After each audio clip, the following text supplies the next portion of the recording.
ថ្ងៃនេះមកមើលដូង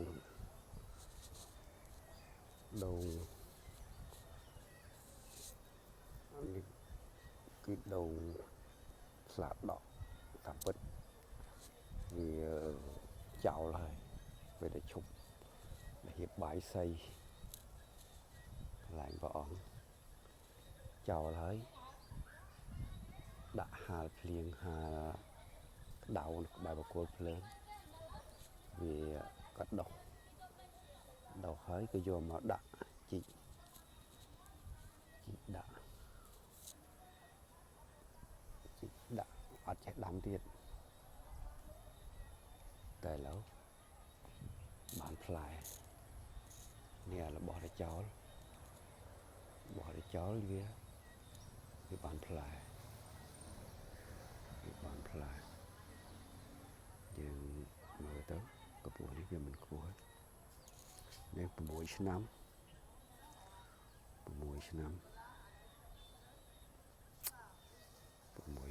បានផ្លែ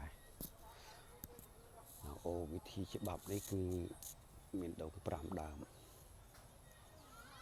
ដូងក្អុប3ដើម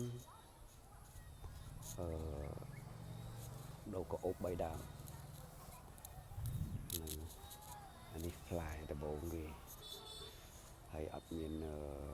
ប្រើថ្នាំសម្លាប់សត្វល្អិតឬក៏អីដូចគេណែនាំឲ្យប្រើយើងប្រើទៅធម្មជាតិវាសត្វវាស៊ី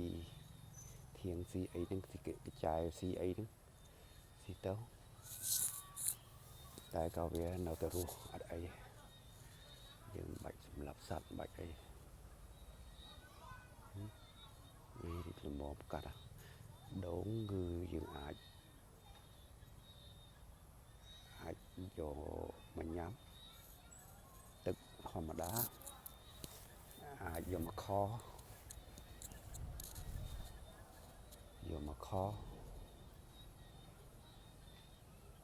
ជើងជ្រូកខសាច់ជ្រូកពងទាអាចដុត